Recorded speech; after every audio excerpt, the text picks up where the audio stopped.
राज्य लगातार अराजकता की स्थिति में जा रहा है। शासन प्रशासन नाम की कोई चीज नहीं है।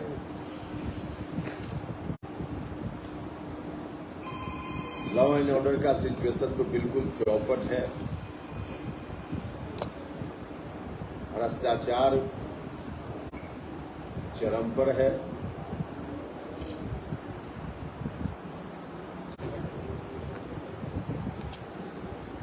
सरकार के किसी भी विभाग में जनहित से कोई सरोकार नहीं रह गया।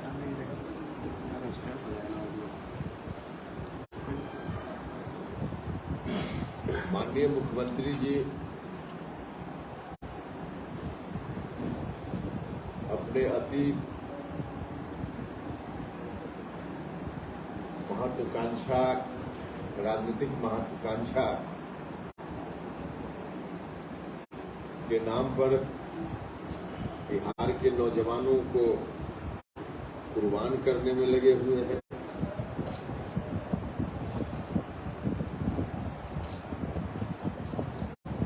शिक्षक सड़क पर हैं, पुलिस लाठी चला रही है।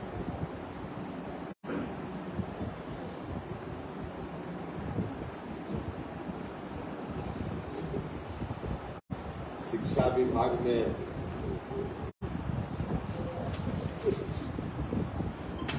तो सबसे ज्यादा बिहार के नौजवानों, नौनिहालों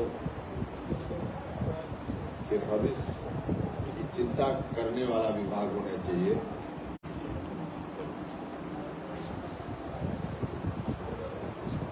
मंत्री और अधिकारी सभी आपस में एक दूसरे के खिलाफ भिड़े हुए। हमने कल कहा ही है, जो सच्ची है, कव्वाली का अखाड़ा बना दिया है शिक्षा विभाग को, जहां एक तरफ माननीय शिक्षा मंत्री जी हैं, जिनके बारे में कहना ही क्या है, शिक्षा विभाग से संबंधित काम को छोड़कर बाकी सब काम में दक्ष हैं। सिर्फ शिक्षा विभाग से संबंधित कार्यों में न तो उनकी कोई रुचि है और न कोई ठीक से जानकारी।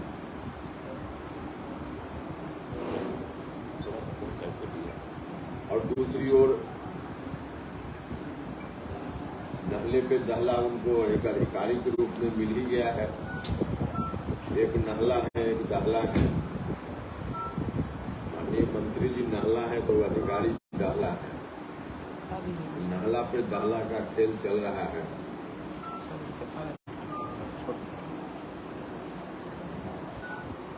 कल देखा कि माननीय मंत्री जी के आदेश पर एक पत्र जारी हुआ, पढ़ने के लिए शिक्षा विभाग है, लेकिन 60-70 पंक्ति का वह पत्र और उसमें लगभग 100 गलती, व्याकरण के हिसाब से, बाकी भाषा के हिसाब से। क्या है शिक्षा विभाग?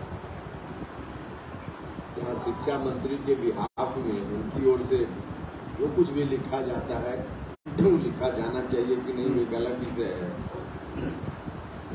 लेकिन पब्लिक डोमेन में वह पत्र है। स्कूल का विद्यार्थी भी पढ़ेगा, आम लोग भी पढ़ेंगे।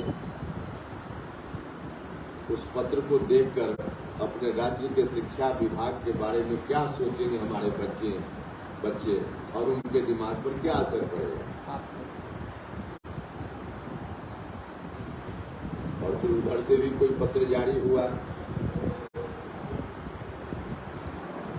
माननीय शिक्षा मंत्री जी के अधिकारी के लिए कहा गया कि आप डॉक्टर कैसे लिखते हैं, इसका प्रमाण दीजिए। बिहार में जो शिक्षक पढ़ा रहे हैं, दूसरे जो इस महकमा में लोग हैं, उनकी योग्यता की क्या जांच करेंगे लोग? आसपास अपने अधिकारियों की योग्यता की जांच हो रही है। कुल मिला जुला कर मजाक बना दिया है।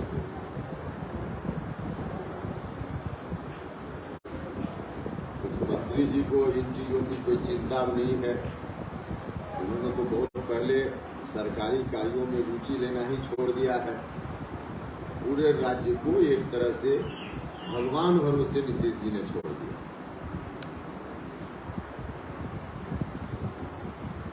तो अपने राजनीतिक स्वार्थ के लिए इस तरह से राज्य की जनता के साथ बर्ताव करना, मुख्यमंत्री से बार बार आग्रह करते रहे हैं और आज भी आग्रह करते हैं आपके माध्यम से कि आगे जब समय आएगा जनता तय कर लेगी कि कौन इन चीजों को देखने की जवाबदेही बिहार मिलेगा, जनता तय करेगी। लेकिन जब तक आप हैं, जनता ने आपको मैंडेट दिया है, तो जब तक आप हैं तब तक आप अपने काम में रुचि लीजिए। जनता को भगवान भरोसे मत छोड़िए,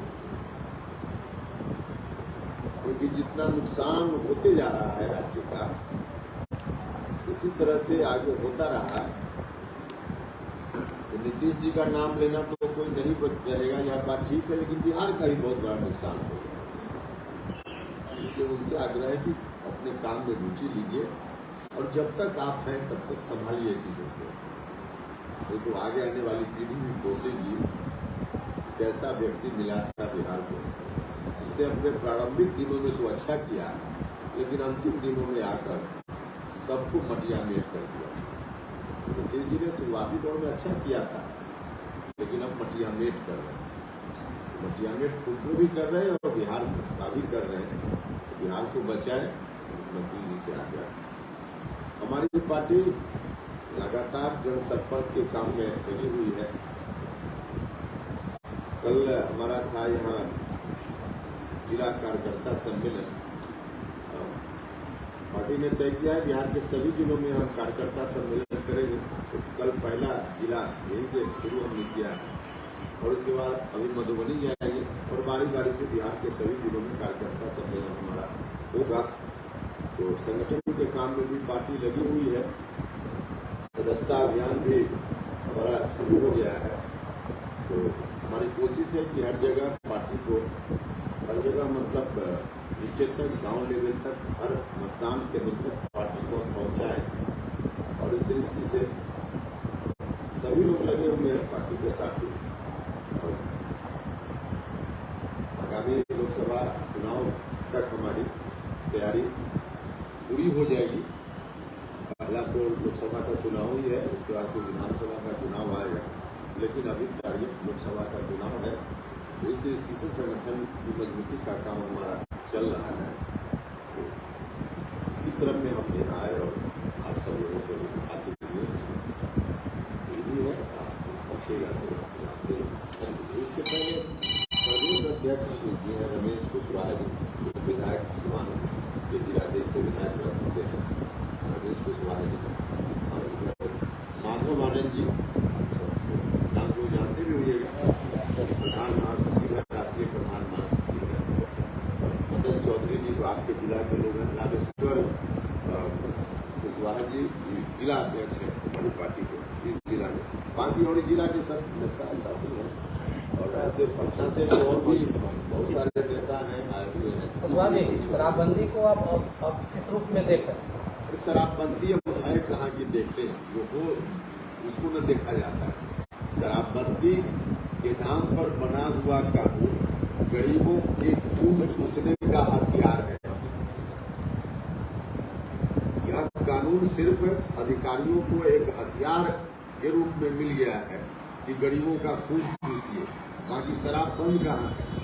जहाँ चाहिए वही शराब मिल रही, तो बंद कहीं नहीं। हाँ, कानून के नाम पर डंडा जरूर गरीबों के ऊपर चले, यही है।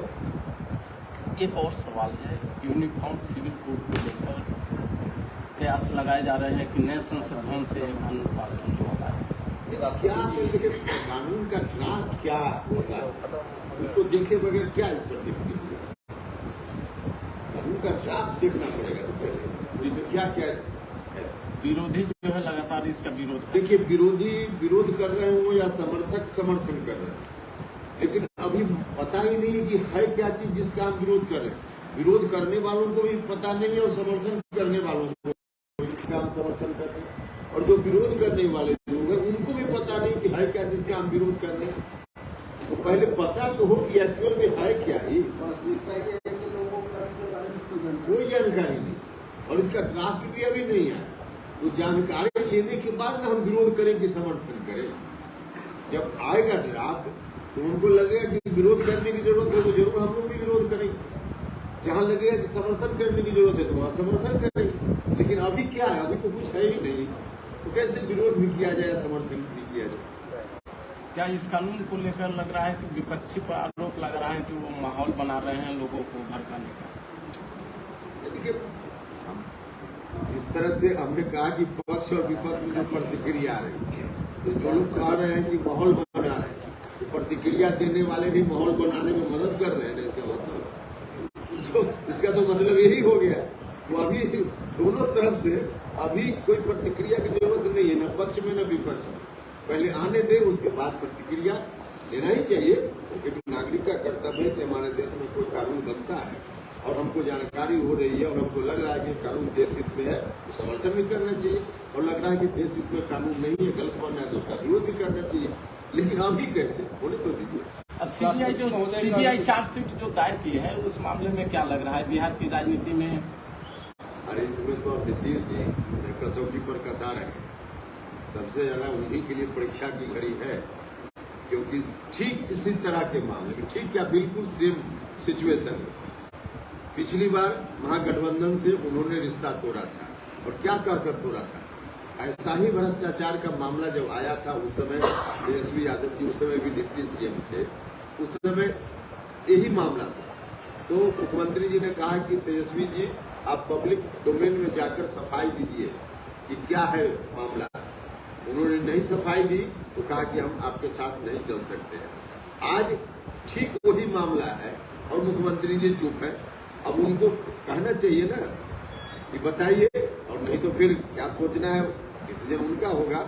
लेकिन उनके लिए परीक्षा की घड़ी है, और थोड़ा भी अगर उनके अंदर बचा हुआ है पुराना जो नीतीश कुमार थे, जिस नीतीश कुमार को संघर्ष के दिनों में हम सब लोगों ने मिलकर अगुआ बिहार का बनाया था, उस समय का अंश थोड़ा भी उस नीतीश कुमार जी का अंश इस नीतीश कुमार जी में अगर होगा तो निश्चित रूप से नीतीश जी सोचेंगे, उसी तरह से सोचेंगे जिस तरह से उन्होंने सोचा था।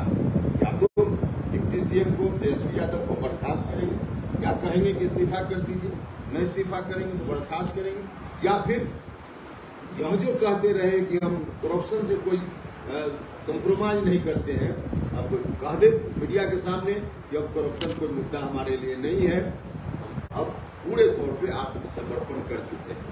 नहीं बोलेंगे तो उसका अर्थ यही निकलेगा कि भ्रष्टाचार के सामने नीतीश जी ने नील डाउन कर दिया। यही मैसेज लोगों में जाएगा। अभी मैसेज जाते हुए देखना चाहेंगे नीतीश जी या नहीं देखना चाहेंगे, उनके ऊपर।